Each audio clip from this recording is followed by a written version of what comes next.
Welcome to Beyond Business, the show where we look at the latest trends in the global economy. Today we're looking at the economics of cannabis. The debate on whether to legalize marijuana and the health hazards associated with the drug is a divisive one, and there are many strong opinions. But in this program, we'll be looking at the money angle of the issue. In recent years, there's been a move towards legalization in places like Colorado in the United States and in Uruguay. Proponents refer to economic arguments, saying a legal marijuana market could bring jobs as well as a much-needed boost to government coffers. We'll discuss that issue in a moment, but we're heading off to the Netherlands first. The country is seen to have a tolerant stance on marijuana, and coffee shops in Amsterdam have attracted a steady stream of tourists. But technically, weed isn't legal. Like Geneva, Amsterdam is known for its banks. Here, it's not money that changes hands, but marijuana seeds. We have customer of any kind.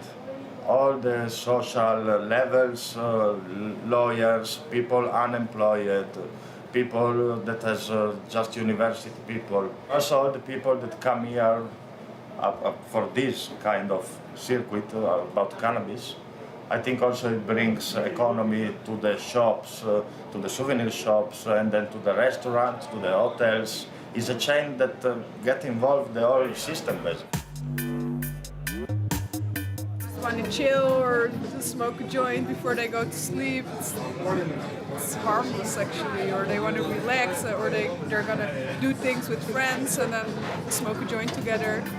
While the Netherlands has tolerated its coffee shop since 1976, they've always existed in a legal grey area. Part of the users, where users buy directly from a coffee shop, where you can actually legally buy cannabis, exists, but also the coffee shop is not legally allowed to buy cannabis at the back door, as we call it. So they can sell a product which they are not allowed to buy themselves. In other words, these coffee shops sell a product they cannot legally produce or purchase, so the lines are blurred. What is clear, however, is that coffee shops in Amsterdam generate 1.6 billion euros annually, are subject to tax at 23%, and of course they attract a dedicated cadre of tourists. There are many coffee shops here. We have many more coffee shops than other cities in the Netherlands, and we have a lot of tourists. Actually, the numbers of tourists have been increasing dramatically in the past years because Amsterdam has done more marketing abroad for please come to Amsterdam, it's such a nice city. While tourism contributes some 5.4% of the country's GDP, Dutch tolerance to the coffee shop is slowly fading. There have been many new rules being in place in the past 2-3 years, which have changed the number of coffee shops. It has been decreasing, which has changed who is allowed to be in a coffee shop, because in some cities in the Netherlands, non-residents, tourists, are not allowed to enter the coffee shop at all. And it's because of these measures that the coffee shops are no longer a sustainable economic strategy. If you're a government, you should realize that you should look at it in a rational way as well. You have your moral opinions, you have your own feelings about it, but then there's the rational thing you should do. While the nature of Dutch liberalism is changing across the US, there's a growing trend toward the legalization of marijuana. Okay, for more now on the economics of marijuana, we can turn to Renaud Colson. He's an associate law professor at the University of Nantes here in France, and he's done a lot of work on these issues. Welcome, first of all, to the program. It's great to have you here. Thank you. Let's start looking at the Netherlands, because it's a particular example. Basically, it's a halfway house between legalization and criminalization of marijuana. It's legal to use a little bit of the drug, but not much more than that. Not even that. In the Netherlands, cannabis has been decriminalized.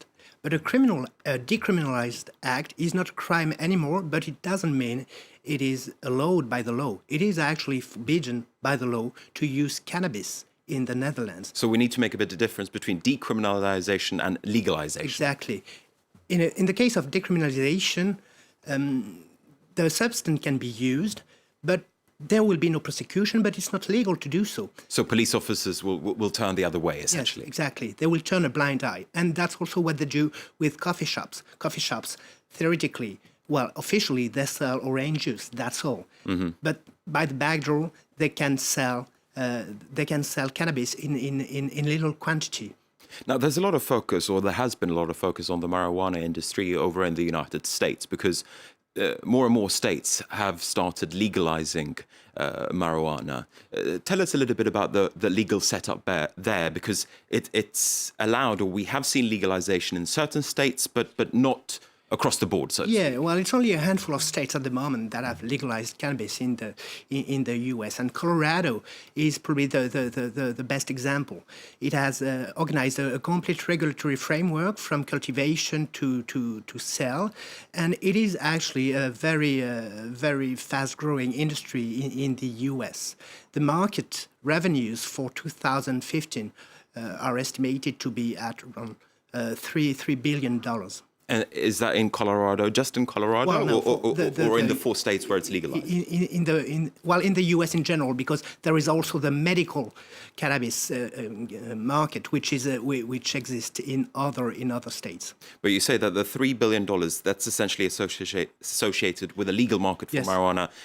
In reality, the market for marijuana is much bigger, because we obviously have a big sort of shadow industry, if you will. Yes. There is an illegal market which is huge. We obviously don't know exactly the figure of this market, but it's huge. What about here in France? If we look to Europe and we look at the example of France, how big is marijuana here? Well, it is estimated that the market of the illegal cannabis in France is around 1 billion euros a year. But here again, there is a lot of uncertainty because it's shadow economy. The figures are really uncertain. All right, let's look further at the figures, so to speak, because proponents of a legalization say that the marijuana market, or if you legalize it, it would essentially bring a lot of extra tax dollars or a lot of extra tax euros to government coffers. Is that true? And how much money are we talking about? It is true. And in Colorado, the state has raised around $70 million in the first year of legalization. But maybe this is not the only way to look at legalization, because there is also economy and cuts to be made on the law enforcement budget. Law enforcement in the field of prohibited drug costs a lot of money. It doesn't work very well. It's probably less efficient than education program and prevention program. Still, we spend a lot of money in police and in the judiciary in the war on drugs, and this is something that can be avoided if you legalize the cannabis market. We're going to come back to that in just a moment, but I just want to stay on this economic angle. I was reading during my research ahead of this program that there are some 10,000 jobs in the marijuana industry in Colorado alone. Do you think that could be translated into other countries as well, that this market would really create that many jobs? It seems like a very high figure. Well, definitely, because we're not talking only about cultivation and sale. There is all the distribution process and also the regulators, the quality control that involve a lot of jobs. And the influx of new jobs would be obviously very important. At the same time, that would destroy jobs in the shadow economy. But really, you cannot compare the new legally created jobs with the jobs you lose in the shadow economy in terms of social rights for the workers and in terms of welfare. Now, just a moment ago or so, you set out the arguments for legalization. What about the arguments against? For instance, there's this concern that marijuana is a gateway drug, that it leads to heavier stuff further down the road for some users, perhaps not all users, but for some users. Well, this gateway theory has never clearly been demonstrated. And what is interesting is that there is a clear connection between the legal regime of the marijuana market and the prevalence of use. For example, in the Netherlands, people, and especially young people, do smoke far less marijuana, far less cannabis than French people. In France, while we have a very, very rigorous legislation and strong police action in the war on drugs, people smoke more than in any other place in Europe. Mm-hmm. But doesn't it work differently in different countries? I was reading, for instance, that when marijuana was legalized in Alaska back in the 1970s, there was actually an uptick in cannabis use. So as I say, isn't it very much dependent on the geographical area and the place where it takes place? Yes, definitely. But what is sure is that law is not the main influence on drug use. Socio-cultural factors and economical factors are probably more important to explain why people use drugs or why they don't. Now, some critics as well, they say that a legalization would open up a legal Pandora's box. Because, for instance, how do employers make sure that their employees don't use marijuana at work? Marijuana stays in your system for a much longer time than alcohol, for instance, so there's no clear-cut way that you can determine whether or not someone has recently used marijuana.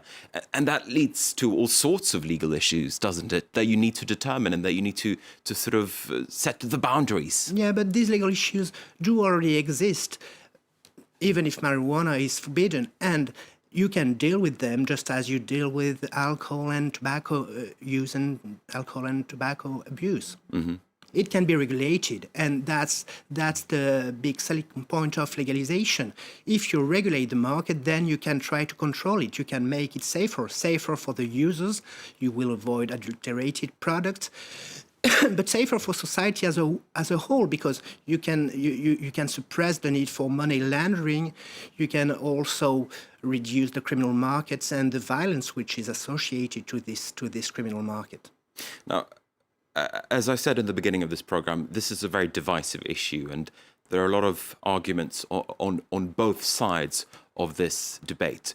But do you think that in Europe, European countries are going more and more towards a legalization? Are European countries going to follow in the footsteps of some US states? Or do you think that things are going to stay the way it is, where, for instance, it's illegal to use cannabis in France and in most European countries for that matter? There is a lot of uncertainty at the moment. We are actually looking at the US experiment, and depending on the results, we can imagine that other European countries will follow if it's a success, and it may well be a success. All right, Renaud Colson from the University of Nantes, I want to thank you very much indeed for being with us for this edition of Beyond Business. Thank you for watching. Don't forget that you can get more business news on our website. As usual, the address is france24.com. Stay with us.